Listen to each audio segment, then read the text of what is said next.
good evening, everyone. Welcome to our Hope Talk. And today, we have a very interesting guest, Ma'am Shell. Ayan. So, we would like to welcome si Miss Emily Obial. Hello, Ma'am Ems. Pleasure to meet you, Ma'am Ems, and we are very excited to hear your Oh, story. Ayan no, sa andun likod. pa sa likod. Ang Fresh na dami, fresh pa yung Pak. notes.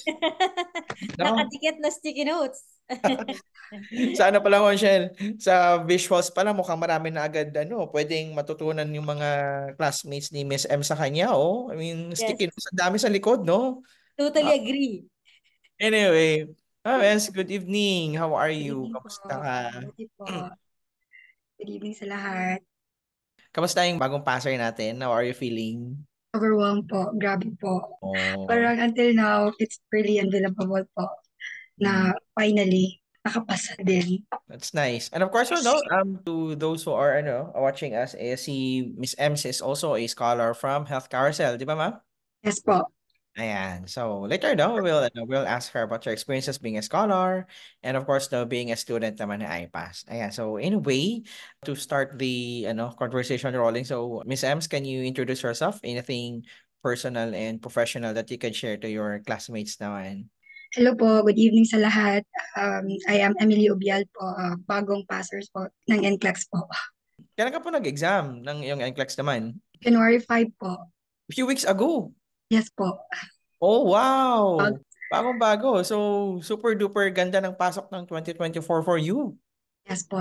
That's nice. Kailan ka po nag-start na mag-review for your NCLEX naman and then you took the exam nitong January 5 lang? Ang totoong review po talaga po is from August po. August 2023. So, it's Yes like po. 5 months? I see. So, doon sa 5 buwan na yun na preparation mo, I mean, ano yung typical na ginagawa mo sa loob ng 5 buwan na yun? Yung iPass online review po, nakikinig ako kahit na-recorded kasi minsan hindi ako makapag sa online kasi busy po ako sa work. Minsan may mga clinical instructor kasi din ako so may mga dadalhin na trabaho from school hanggang sa bahay. So, minsan naka-join din ako. Tsaka most of the time po, recorded po ako. Paulit-ulit po, paulit-ulit. Sabi nga ni Sir G, repetition is the key po. Kailan ka nag-enroll or like kailan ka na-endorse ni Carousel kay iPass? Tapos nitong August ka na nag-review. 2023 din po. Pero nung April ba yon or June, hindi ako masyadong seryoso. Pero sinabi ko sa sarili ko na I have to take it very seriously po kasi I can't afford to fail this time. So, ayan, sinasapuso ko po yung pag-study ko. First time niyo po bang mag-exam o pang na? Retake po. O, walang review, ganun. Yung nagtitake ka lang na akala mo matalino ka na, yun pa. Ang dami po lang dapat malaman sa NCLEX kasi iba siya sa NLE. Akala mo yun lang yung dapat mong malaman, ganun. Pero you have to know anong exam na take mo. Iba yung NLE, iba yung NCLEX po. Kailan ka nag-unang take mo? Kailan yun? January last year po. Opo. I see. So, January last year, Yung last tapos na-endorse ka ni Caro sa siguro sometime in mga first quarter of last year. yes Tapos, po. nagseryoso ka nitong August. So, dun muna tayo sa journey mo with Carousel just to have your classmates have an idea or like those listeners naghahanap pa ng naman ng options kung paano mag-start ng English. So, let's start with your journey with Health Carousel naman. So, how did you meet Health Carousel? Sa Facebook po, like ito ba yung grades mo? Like tinatanong nila ilan yung average grade mo, dapat 80 ganun. So I try to fill up the form na binigay nila sa online hanggang naka-fill up ako ng form na binigay nila through via email po. Ayan, sinabi nila, sila na yung sa NCLEX ko, scholar na po ako. May tinitake po ako na assessment, nakuha ko naman yon.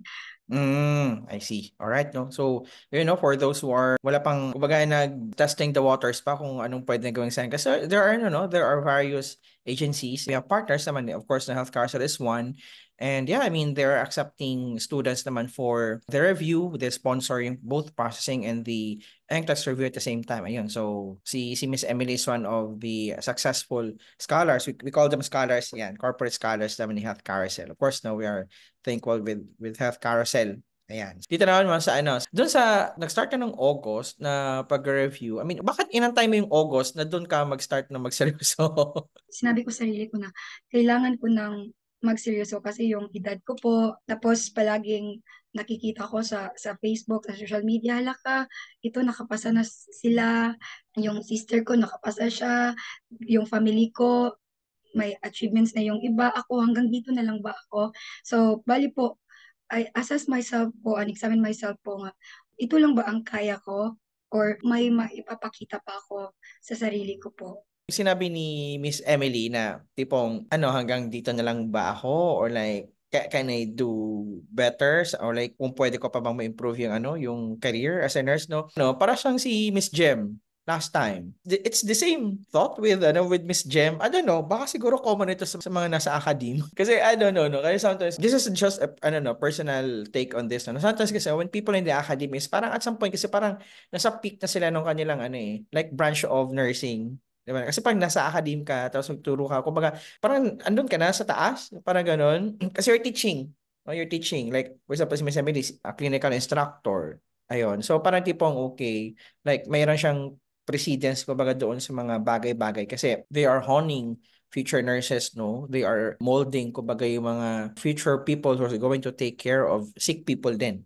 Di ba? So siguro, I don't know, baka siguro parang crisis yun, Ma'am Shell, sa mga nasa academia. Okay, hanggang dito na lang ba talaga ako or something? So, I don't know, no? Curious ako sa mga possible educators na makakausap natin soon, no? Kung baka the same. Kasi coincidentally, the same sentiment din yan yung kay Miss Jem last time na she was also asking herself is like, hanggang dito na lang ba ako? Or like, can I do something? Di ba? So, ma-expand pa ba yung, yung horizon and some things, no? So, yun po ba, Miss Emily, pinaka one of the reasons why you really decided to pursue itong NCLEX mo? Siyempre po, gusto ko rin makalabas ng bansa po. Yan po. At saka doon like, build a family po. Kasi plano po may fiancé kasi ako po. Plano namin na doon kami sa labas ng bansa mag-build a family. Ganon. At tumutulong din siya sa akin during my review. Siya yung bumibili ng U-World ko. First time ko pong nagkaroon ng U-World. Ayun. Wait lang, napaalam ka na sa school? Naalis ka eventually? O baka di nila alam na nag-NCLEX ka.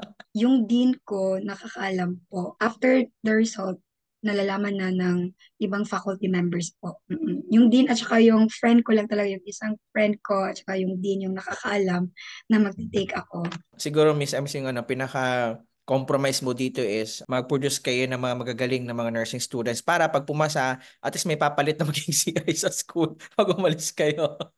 Kasi it's one of the, unfortunately, it's one of the somehow parang crisis ngayon ng mga schools. Kasi sobrang dami palang competitor ng mga schools, no, pagdating sa pag-provide ng opportunities sa mga nurses is minsan medyo nadedehado sila pagdating sa offers, no. Kasi like halimbawa, nurses na naging USRN na, malamang sa malamang is either mag-abroad na yan or yung iba kasi ina-absorb ng BPO salary-wise, no? Kasi ang laki ng disparity nung sweldo nung mga USRNs na and even yung mga PHRN kumbaga natin na tinatawag kasi ang daming ngayon maganda yun, no, for nurses kasi ang daming opportunities but sometimes, no, yun yung nagiging problema kasi yung ibang branches kumbaga ng nursing is medyo naiipit. Ayan, so yun na lang siguro Miss Ems, no, produce kayo ng maraming ng maraming magagaling na nursing student para may mag-CI kahit mga 2 taon para may Opo. turnover. Actually, Sir Mark, just to share as well, Health Carousel is also one of the institutions wherein meron silang program that they call it Light the Way. So they are helping the institutions if ever that somebody wants to be sponsored na mag-PhD naman. So this is also like parang a contribution of Health Carousel to the institutions here in the Philippines, in which that is really very generous, being sponsored by a recruitment agency and ikaw yung masusponsor na magpi-PhD ka. So, Health Carousel, I can say, is really a very good company. They're sponsoring nurses for the NCLEX. They're sponsoring nurses for the review program. But at the same time, they're also giving back to the community because they are sending nurses outside of the country, but as well as they're also sponsoring faculty members to have the PhD. So, maganda talaga yung contribution ni Health Carousel din sa nursing community natin. And si Ma'am Emily is one of the persons na naging beneficiary ng generosity ni Health Carousel. So really, we are very thankful to HCPI for the generosity that they have provided. I think Ma'am Emily it was a good pressure kay Ma'am Emily because definitely naman as a person and as a human, we want to have that level of self-actualization. So siguro on providing education to the new generation, to these nursing students, baka hindi pa yon yung level ng self-actualization ni Ma'am Emily because she still wants more, and that is really for herself and for her future family. And we're very proud na she made it, na even she wasn't able to make it on her first examination, but it was not a hindrance for her na hindi niya nakuha yung first exam. She was so very determined to be able to make it on her second examination.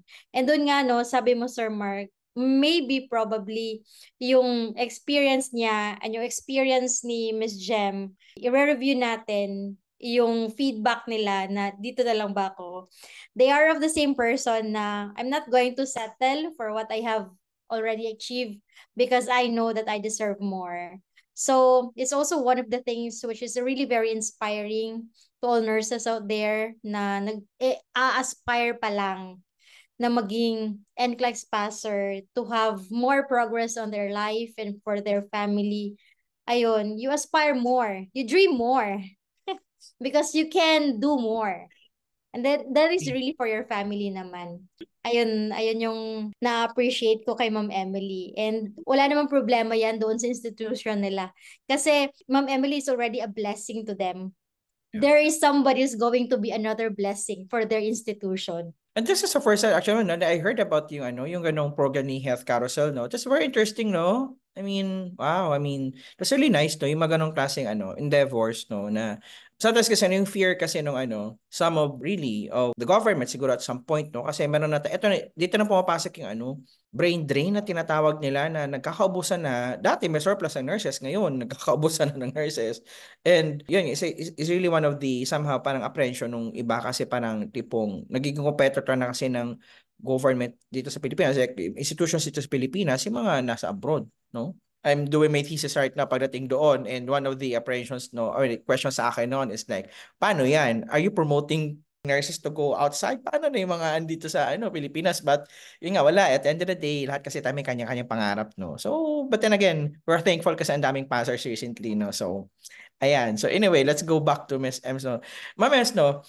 Can you give us like an idea paano nga ba yung typical na buhay ng isang clinical instructor tapos NCLEX student, no? I mean, what is like to be like you, no, doon sa 5 buwan na yon na preparation mo? I mean, curious din ako, no, and for sure marami dito ng mga estudyante and like CI din as like you, no, na at least can you give us a glimpse of what is like ba yung typical day ng isang CI and student at the same time? Sir Mark, sa totoo lang po, hindi lang po ako clinical instructor. I've been working po with some review center po as a lecturer po. Pero yung nagle-lecture ako po, hindi po siya MS, like community po siya. So, hindi po siya related sa, for example, sa exam ko sa NCLEX. So, how I manage? Natuwa ako sa Lord kasi this sem talaga, last semester is yun yung pinakamarami kong loads, like 14 loads. Marami na yun. Overload ako. Supposed with 12 loads lang po talaga yung overload.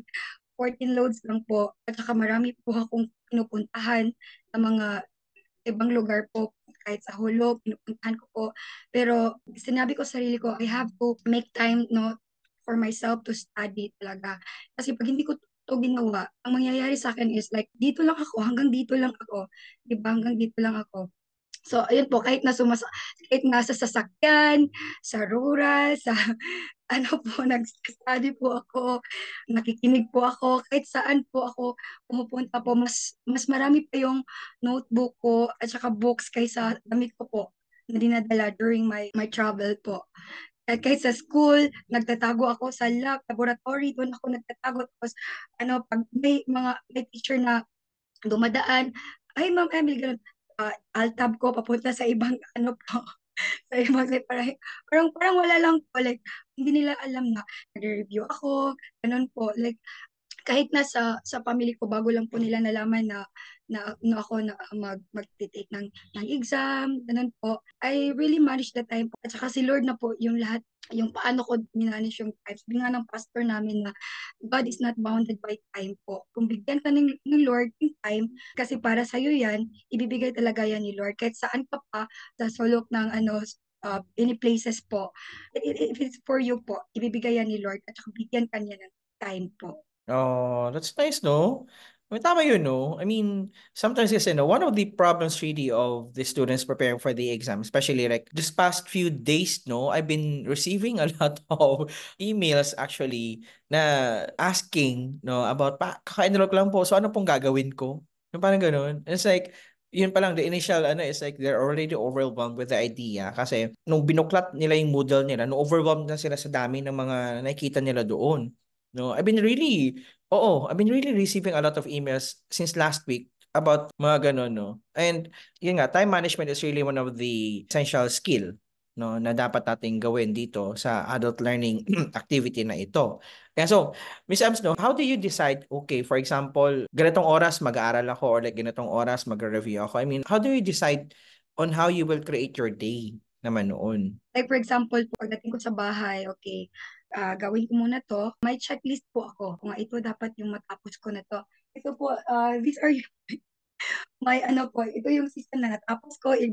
Ito po yung parang ano ko, wall ko na, yan, dyan ko ilagay yung cardio, tapos na ako sa cardio, tapos na ako sa ganyan. Like 12 midnight, dapat gumigising na ako hanggang ilang oras po.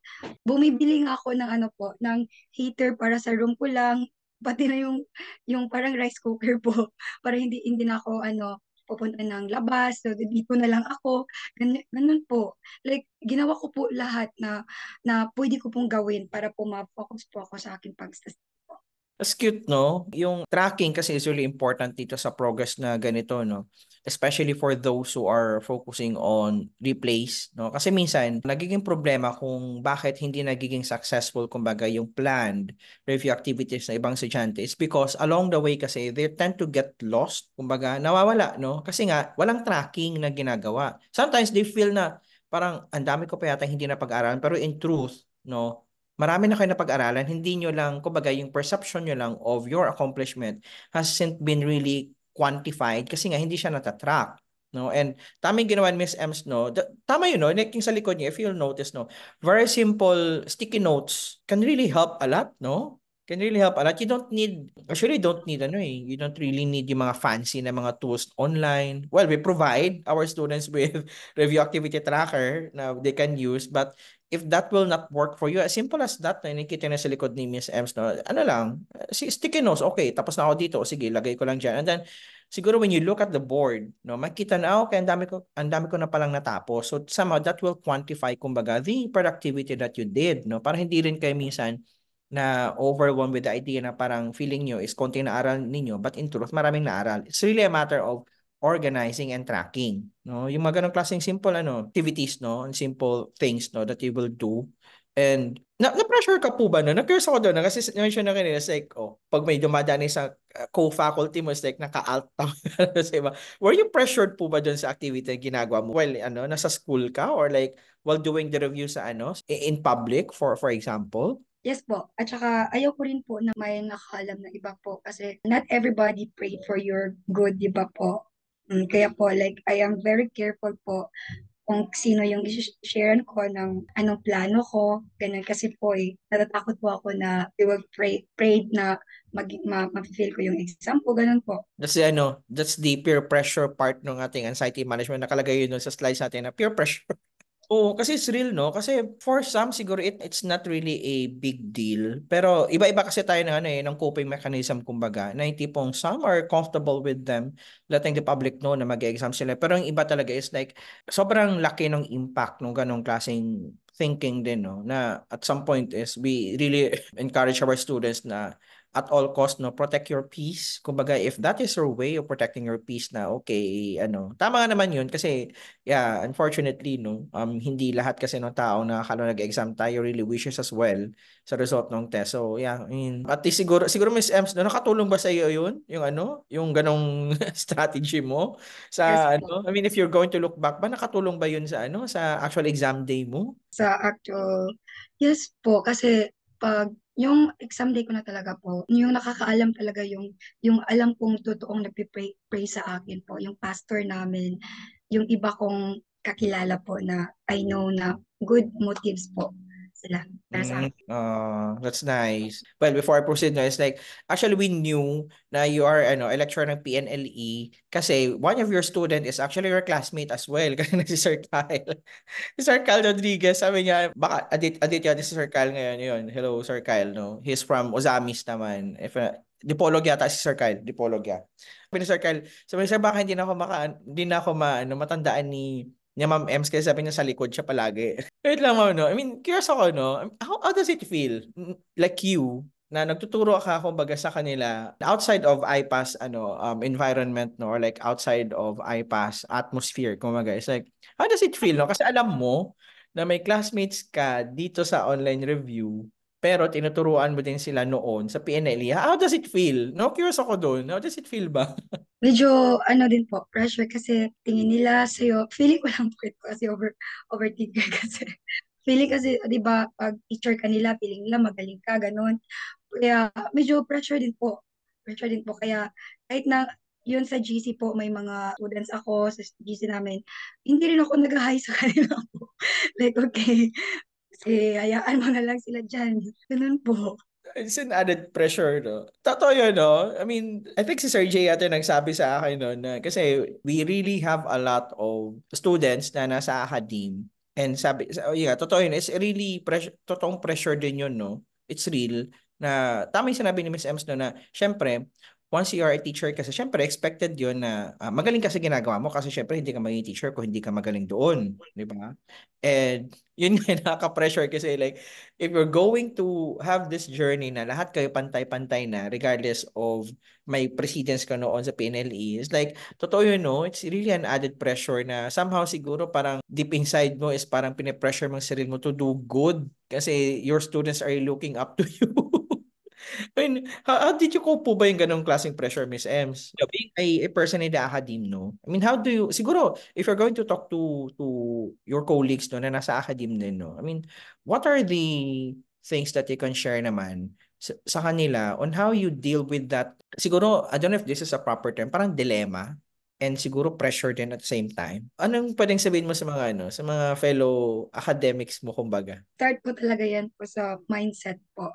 Mindsetting po talaga. Like, pag, like for example, if I will think po sa kanila po na, yun yung mga students ko, parang they will become my, distractor. Magiging distractor po sila pag ulit-ulit ko pong nilagay sa isip ko na, yung mga students ko ganun, nadidistract po ako. Ayan. So, I changed my mind talaga po na I did this for myself, not for others po. From time to time po, along the way po, sa review ko, I did it for myself, not for them, Lord. This is for me. Na sinabi ko sa sarili ko. It's a really good mindsetting. Siguro, kailan ka ma'am nagkaroon ng ganong klaseng like affirmation sa sarili mo na okay, from now on, ganito dapat yung yung line of thinking ko kumbaga. Kasi may process yun. No? Opo, matagal talaga. Like, for example, like, third month yata ng review po. Oh. So that's Malapit, yung feel ko na malapit na yung ano ko. Kahit na hindi ko pa alam ano yung schedule ko, pero na-feel ko na malapit na. So, I have to set my mind. I have to reset my mind. So, the way I think po. Oh, see, it really takes din. Hindi naman siya automatic na okay, dapat ganito yung thinking, no. It really takes a lot of thought process. Kumbaga, it takes time, no. It takes a lot of self-reflection, no. It takes a lot of pagmumukmok sa gilid. sa ano nga ba dapat yung thinking mo. And for those of you no na who are still on that process na medyo conflicting pa kumbaga ano ba yung dapat yung proper mindset mo? How do you deal kumbaga, or like how do you proceed with the journey despite all the various pressures kumbaga and various challenges revolving this process kasi sabi ko nga, I always tell this, almost siguro parang silang plaka na sinasabi ko. But then again, NCLEX kasi is a form of adult learning. It's a theory. Actually, well, yan yung theoretical basis ng thesis ko, kaya sinasabi ko yun, no? But it's really true, no? Kasi when you look into that adult learning theory kasi, it outlines, kumbaga, realistic challenges of an adult, doing this kind of learning process. Ang dami kasing involved doon, like there's time management, there's support, there is resources, meron pa yang personal conflict pa yan. Ang dami, no? And siguro, one thing really that we can advise, those who are still at the crossroads pa kung paano magpo-proceed sa kanilang journey is try to do some self-reflection, Maraming. It takes time and process talaga yung paano kayo maka-arrive into a proper mindset. And then, if you have that, proper mindset depende sa circumstances ninyo, mas magiging tuloy-tuloy ngayon yung review ninyo, ha? Okay? So, it's something really that I want to encourage yung mga bagong enroll, ha? Okay? Take time, no? Wag muna tayong sugod lang ng sugod, ha? Take time lang to i-assess muna so we will know how to proceed. Diba? Additionally, Sir And, Mark, as well, yes, ma'am. mag-add ako doon sa point mo, Sir Mark. Additionally, it also really takes courage for Ma'am Emily kasi knowing that she is a PNLE instructor, she is an educator, talagang how you're going to convert your mindset from that clinical educator, PNLE educator, to being a student again. And knowing that you have students inside the class who are your classmates. And it also takes humility kasi you have to absorb the information coming from your teachers who are also considered as your co-educators because you are both in the academe, 'di ba? So parang talagang we are really very proud na umabot sa point si Ma'am Emily na she was able to reconcile because it takes a really courage and humility na i-reconcile mo yung mindset mo and as well as emotion. These two things will be involved doon eh. Kung paano mo napapa-at peace yung emotions mo at paano mo nako-convert yung mindset mo na kahit you are already on this level, you will be able to absorb the information coming from the educators. You're going to respect their teachings. You're going to absorb them. And you will not feel superior na hindi mo sasabihin na educator na ako eh. 'Di ba? So I'm very interested to know as well, Ma'am M, because you said that this is your second take. So ano yung pinagkaiba? Because this is one of the things that your classmates and your students and even those who already have taken their NCLEX exam na hindi pa talaga na pinalad na makuha yung NCLEX. What was the different strategy or different way of studying if you are going to compare the first one compared to the second preparation? As Ma'am Rachel, I have to correct. This is my third time po. Pala. Wow. Yes po. Kasi yung last po, I think po, 2020. Matagal na po yon. Mm-hmm. Yung sabi mo humility po, wala ako doon. Parang dati, kasi I know that, totoo yun, yung resistance ka, yung hindi mo tanggap yung tinuturo sa'yo, totoo yan. Yung second time, yung emotion, sabi mo, humility, emotions. Yung nag-aaral ka, but then, your emotion is not stable po. Yun yung ano po, natatakot po tayo sa emotions natin kapag hindi stable po. Kaya first po, humility, wala akong humility sa sarili ko. Wala akong submissions kahit sa pastor ko. Ganun po. Yung word ni Lord sa akin, parang hindi, parang okay Lord, sabi ko, anak mo ako, ganun, gagawin mo sa akin. Parang walang submission po. Walang humility. Second time po is like, grabe yung emotions ko. Hindi ko makontrol yung emotions ko. The day before my exam po, like, may biglang sinabi sa akin na, kasi walang nakakalam, may text akong na-receive na, yung irresponsible ka, bakit hinayaan mo, ako lang mag-orient dito, ganon. As in, yung buong mind ko talaga, yung lahat, kaluluwa ko po, like, distracted po ako the night before my exam po. Ayan, kinaumagahan, 7 a.m. po. Wala, lutang po ako. Kasi nga, emotionally unstable po. Yun yung pinaka-importante doon. Kahit na alam mo lahat, kahit na nag-aral ka na po, your emotions, pag hindi magiging stable, failure talaga po. How did you prepare yourself on the first take and on the second take versus this time around that you have already successfully passed your NCLEX? What was the different strategy or preparation that you have done this time around? Apart from the values that you have mentioned. Submission po. Submission sa mga lecturers ko. Yun. Una. Kasi, di ba, lecturer din ako. Submission. Open-minded. Dapat open-minded ako. At saka po, makinig talaga po. Like, huwag mag-procrastinate po. Kasi yung procrastination talaga, it will lead to failure po. Then, huwag sabihin sa sarili na alam mo na yan. Kasi hindi mo pa alam. Ganun po. Noon kasi sinabi ko, alam ko na to. Pero ang totoo niyan is like, I am resistant to receive sa mga lecturer ko. So, yan, submission talaga. And recorded, so makinig po tayo sa ating mga lecturers.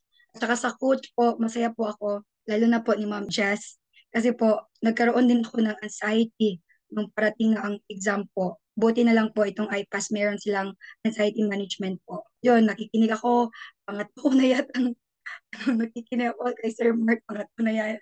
Kaya tayo ng pangalawa po. Ilang beses ko na nakinig kay Sir Mark, pero feeling ko pa rin po, bago siya sa aking paninig po. Like, lahat ng tinuturo nila sa akin, lahat ng tino-coach ni Ma'am Jess po, like, ginagawa ko po talaga yan. I have submit sa ila kasi, sa kanila kasi, sila na yung, yung advisor ko ngayon, sila yung coach ko ngayon. So, ginagawa ko anong sinasabi nila. Sabi ni Ma'am Jess, like, you have to answer this, you have to do your catering Saturdays or weekends. Ginawa ko, like, I have to update Ma'am Jess what happened. So, sinasabi ko rin ni Ma'am Jess na, Ma'am Jess, mababa po yung ko ngayon, yung exam ko po ngayon sa U-World. So, kinukumusta ko ni Ma'am Jess, ano ba nangyari sa'yo? Di ba? Emotion pa rin yun. So, sinabi ko, yung paparating na po ang exam, like, a month or a week na po, weeks na po, pero nag-breakdown po ako. So sabi ni Ma'am Jess, you have to keep your sanity, preserve your sanity po. At saka, do not leave it to yourself. You have to give it all to the Lord po. You have to give it all to the Lord. At yung nakuha ko na po yung yung schedule ko, nabasa ko po ito sa Deuteronomy 31:8 po. And the Lord, He is the one who goes before you. He will be with you. He will not leave you nor forsake you. Do not fear or be dismayed. So everyday po, yung sinabi kasi ni Sir Mark just na everyday po, like ano po siya kay Lord, nag-ask kay Lord, then ginaya ko po. Like everyday po talaga yung na-receive ko yung exam ko. Ginaya ko po yung, Lord, I declare you go before me, Lord God. I declare, Lord, that I will receive, Lord, I will pass the NCLEX by yung date ko. Everyday po, wala pong days na hindi ko dineclare ni Lord na hindi ako papasa. Dineclare ko po, sinulat ko po, hindi pa ako nag-exam, sinulat ko po, I will receive a pass in a big result. Sinulat ko po lahat yun. At saka, grabe po talaga si Lord. Like, nakikita ko po yung provision ni Lord that He orchestrated everything po talaga from my U-World questionnaire po, sa IPAS po, lahat po ng tinuturo nila, kinukuha ko po talaga yun. Like, sinasa puso ko po talaga yun. Lahat ng tinuturo. Sabi, diba, Sir Mark, sabi mo, dapat, yung posture mo, dapat yung nagkaganon sa kamay. Alam mo ba, Sir Mark, yung papunta ako sa Makati, ganun ganun talaga yung posture ko, parang, panalo to. Like, nakasakay po ako ng taxi, gumaganon ako, pero while gumaganon ako ng kamay ko kasi sabi panalo pa ganun. So, ginagaya ko talaga, Sir Mark. So, at saka, yung pinipray ko while nagaganon ako ng kamay ko is yung, the Lord is my shepherd, I shall not want. And I always declare po nga, Lord, computer, dapat exam lang yan po, and you are God, you are in control of everything, Lord. And I ask, Lord, 85 lang dyan. 85 lang, Lord, sinabi ko pa ni Lord, sinuwala ko, 85 lang, Lord, kasi kapag naka 86 yan, Lord, alam ko babagsak na ako dyan. Sinabi ko talaga kay Lord, no, I have to be specific with the Lord. Kasi specific naman si Lord. Specific naman si Lord. And we have, magiging totoo yung word ni Lord sa'yo. Yung word niya is alive sa'yo, magiging alive sa'yo. Kasi minsan kasi parang dumadapo lang yung word ni Lord. Hindi naman talaga sinasa puso natin po. So, ayun po. This is really, Sir Mark, a testimony of faith because you can see her spirituality is so strong that when you are going to talk about her experience, she can just tell anything spontaneously. And that is the wonder of the Lord as well. So yun. And I think we always say this no na sa sa classes natin na there are really candidates no na one of the realities of some candidates kung bakit sila hindi nagsasucceed on their first try is they may be intellectually ready to sit for the NCLEX, but they are unfortunately emotionally not ready pa, no? Tama yung yung sinabi ni Miss Ems, no, kanina, na yung sa previous try niya na she was emotionally distracted with just a simple message. Imagine, no, kung hindi ganon kalawak, kumbaga, yung thinking mo, kumbaga ganon ka mature on how you really deal with this kind of journey. Imagine, in a very simple message lang from someone, naruwin lahat, no, nasira lahat, no. And we have also a lot of cases like that, no, previously, no, na may something na nangyari on the actual exam day na unfortunately nag-crumble lahat yung preparation kasi nga they are not yet emotionally ready to sit for the test, no. And tama yung kay Miss Ems na it really starts with yung maturity mo ron is like it will set you back months before pa eh. Kasi it's a process, Miss Ems, no? Hindi naman kasi agad-agad na, okay, mature na ako. Like tipong, I'm emotionally stable. It takes time kasi eh. May process kasi yun, no? Na tipong roller coaster ride yan. And one of the things that can really help you, kumbaga, sabi nga natin, the term that we use here is to navigate through the difficult and complicated process of your review is yung coaches ninyo. Tutulungan nila kayo, paano nga ba mag-navigate, no? Like, sa scores, no? How do you emotionally deal with low scores? No? Paano nga ba yung tamang thinking doon kung nakaka-receive ka, let's say, for example, less than 50%? So how do you deal with that, no? Kasi kung ikaw lang yung magpa-process ng ganong klaseng situation, saan kasi may bias ka na parang okay, end of the world na kasi like 48% lang. But then again, no, if there's someone telling you na okay, ito yung dapat gagawin. Kung baga may secondary voice telling you on what to do, I mean, we're really happy, no? Kasi si Miss Ems had a really good coaching relationship with Miss Jess naman and the other carousels coaches pala, no? So, yun, it's one of the reasons why really we created this coaching department, no? Kasi tulad niyan, siguro, ano na lang Miss Ems, baka siguro nung time na first or second attempt mo, may coach ka, baka siguro pumasa ka na nun, no? Kasi for example, no, nung naka-receive ka ng pangit na message na yon, if you could have siguro someone telling you na, oh, hindi tayo dapat mag-ano doon, mag-focus or something, no? Siguro you could have passed, no? Yung exam, no? Kasi while listening to your journey kanina, yung sa first attempt mo, tapos yung second attempt mo, parang the way how I interpret that one, yung circumstances doon, is like, it's not really an NCLEX journey at some point. Parang na siyang, the circumstances really were brought to you in a sense na parang na siya naging life lesson. Nasabi mo nga is like, andon yung pagiging humble mo. Baka siguro, no mga time na yun, yung first try mo is like, siguro, nakaligtaan mo na, okay, dapat pala maging humble ako. So, siguro yung first try mo, that yung failure mo na yun was a reminder from God na, uy, Emily, dapat maging humble tayo. Di ba? Kasi po, Sir Mark, achiever po talaga ako na student since elementary po. That's So, why. opo. Wala, ano po, like, lagi sa taas po. Like, on the top talaga po.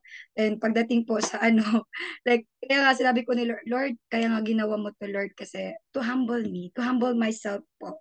Ganun po. Kasi akala kasi natin humble na tayo, di ba? It's a false humility po. Minsan, akala natin okay tayo, mabait tayo sa mga tao, pero ang totoo, it's a false humility po. It's a Grabe. big word, Sir Mark, no? Yung big word doon that we have learned from this is total submission. Kasi nga, coming from nabilang si Miss M doon sa type A personality achiever, I can do this, I can attain this, I'm planning to make this happen and I will make it happen. Ayun yung mga type A personality. And sometimes, medyo nahihirapan tayo to accept help from other persons. So, ayun yung point out Miss M na the moment that she was able to submit herself and able to receive the instructions coming from her co-educators, that's the time that there was a transformation. Because, ayun na, hindi na siya resistant for the teachings of her co-educators. Miss M, I'm also very curious, paano si IPAS talagang nakatulong sa'yo and which led you to this success? Sa totoo lang po, like, yung nakikinig po ako ng mga review po ng IPAS, yung lecture review po, yung live at saka recorded po. Ano kasi, meron kayong mga introduction na awaken ng dreams po na I have to be like this po, I have to study well, ganun po. Big help po talaga si IPAS. pag wala si IPAS po, hindi ko matututunan yung nandito, yung cardio, yung ganon, lahat po, lalo na po yung mga rationalization po kay Sir Ryan po, lahat po. Kahit sabihin nga ni Sir Ryan, sino ba dito ang cycle? Si Ryan, hindi na ako magsasabi ko ng cycle po kasi yung cycle na cycle 5 po ako pero yung nandun sa group chat cycle 8, 9 pero ang layo ang layo ko na po.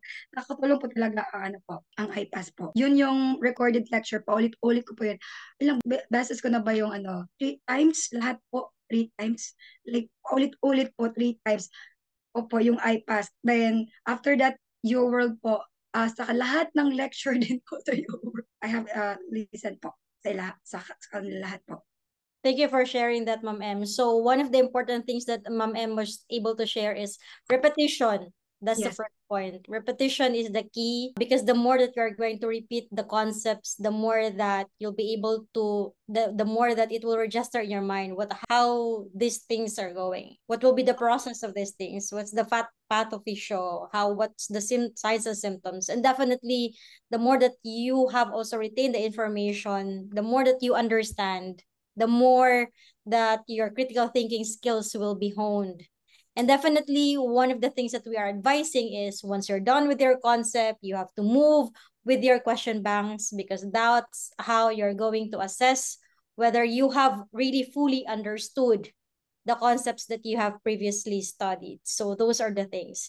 And from my answer, Mark, I think two things that I have also learned and captured coming from the testimony in Miss M is there are two preparations for your NCLEX, guys. There's knowledge-based preparation wherein you have to really internalize deeply. You have to digest the concept that you have to know for you to be able to pass this NCLEX. And that involves all the concepts, that involves everything regarding knowledge, critical thinking skills, and all of these concepts that we are preparing for the NCLEX. Second thing that I have learned coming from her testimony is emotional preparation. And this involves mind setting and the emotions in your heart. Because guys, as I always also been mentioning, whatever that you are going to think, your heart will follow. And everything that is in your heart is the product of what you have thought of. If you're going to think that I'm going to be anxious, your heart will beat fast because you have thought about it. If you're going to think that the NCLEX is really something like super big that I cannot be able to conquer, it will provide you that kind of emotion. So you have to take care first of what you are thinking of because whatever your mind will think of, that's where your emotion will come in. So if you're going to teach your mind, I can be able to conquer this.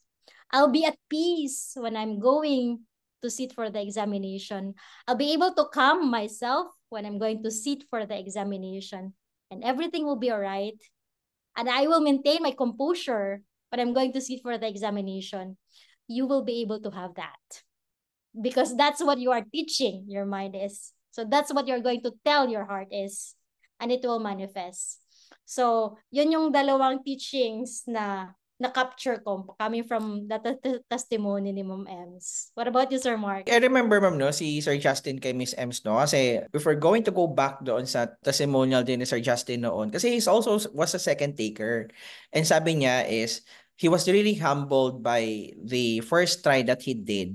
Kasi ganun din siya, is like, kasi si Sir Justin parang ano din yun eh, parang si Miss Ems, achiever din yun, matalino yun. So parang, hindi, kaya ko yung NCLEX. Yeah. So, he did lang self-review. Tapos, sabi niya is, after the failure, no, is doon niya talaga nirealize na, okay, talagang na-humble siya na experience, no? And sabi nga niya is like, he was actually the very first person na narinig ko na nagsabi that you have to respect NCLEX. Do not, never ever, guys, no, for those of you, I know, no, marami dito mga overachiever sa inyo. Sa dami-dami ninyo, maraming ano yan, mga typer personality, maraming achiever, no? Pero, ang akin lang dito is, try to, try to learn from those who have been through the process na hindi nag-succeed on their first try. And like for example, eto si Miss Ems, no? May she serve as a reminder din sa inyo na never ever underestimate NCLEX, no? Kasi ang hirap ng exam. mahirap siya regardless of gaano tayo katilin at some point. No? Kasi sabi ko nga, this is not just, sabi nga ng Ma'am Rachel, no, this is not just an intellectual preparation, but ang daming aspects, no, ang daming facets, kumbaga, ng buhay ninyo na talagang involved ito. And siguro din, no, is if some of you has this high level of self-efficacy na tinatawag natin, no? Well, self-efficacy is it's how you perceive yung on how you can achieve or like you can do things, no? Sometimes kasi no, with those people na may type A personality, mataas yung self-efficacy ninyo. On how you perceive, you will be able to achieve things. No? Kasi nga, you have a proven track record kumbaga of your achievements kumbaga na-validate ng mga achievements ninyo previously, yung capacity ninyo in doing something. But sometimes, no, let's try to level down our self-efficacy with the realities that we have. No, for example, yes, overachiever ka. Pero kailan nga ba yung last mo na nag-open ng nursing book, di ba? Or like, is this your first time ba to do a computer adaptive testing? Or is this your first time ba to answer NCLEX type questions? So, i-reconcile mo ngayon yung mga factors na yan sa self-perceived mo of your self-efficacy. Okay? Kumbaga, you also have to look at the realities para kumbaga hindi mag-overshoot kumbaga yung ating self-efficacy. Kasi pag nag-overshoot yun, baka maging overconfident tayo, tapos na-underestimate yung exam, hindi maganda yung result, no? I mean, it's something that we can learn from Miss Ems, no? And here she is, no? She is a living testament that, yeah, totoo yun. You really have to humble yourself before the exam kasi may hirap. Ma'am Ems, no? May hirap. Totoo po yun. So if you're going to sum up yung yung NCLEX journey mo, what are the lessons that you can probably share to your classmates and those who are watching us sa Facebook Live ngayon? Repetition is the key. Yun yung sinasabi nga ni Sir Jay. So, keep on listening the recorded review and keep on joining po sa online review natin sa IPAS po. Nakakatulong po talaga. Huwag kang mag-shortcut. So, huwag kang mag-shortcut like mag-URL ka na, hindi. Kailangan mo talaga ng concept po. Read the roadmap, no? And listen to your coaches po. You have to submit to your coaches. And above all, you have to submit to God po lahat. Kasi we have hope from God that never disappoint us po. Ganun lang po. Ayun So, ayan, it was, Ma'am Ems, no? Really, I mean, it was a really interesting conversation today. Marami tayong takeaway dito, no? And really, the lessons that you have really shared, no, sa mga classmates mo, especially sa mga journey mo na ito, na doon sa initial, second, and eventually sa pagpasa mo sa third try mo, no? Siguro, baka kami sinasabi nila na third time's a charm daw. I don't know. Pero syempre, hindi dapat i-leave yun sa swerte lang. Kailangan paghirapan yan, of course, with a lot of prayers at the same time.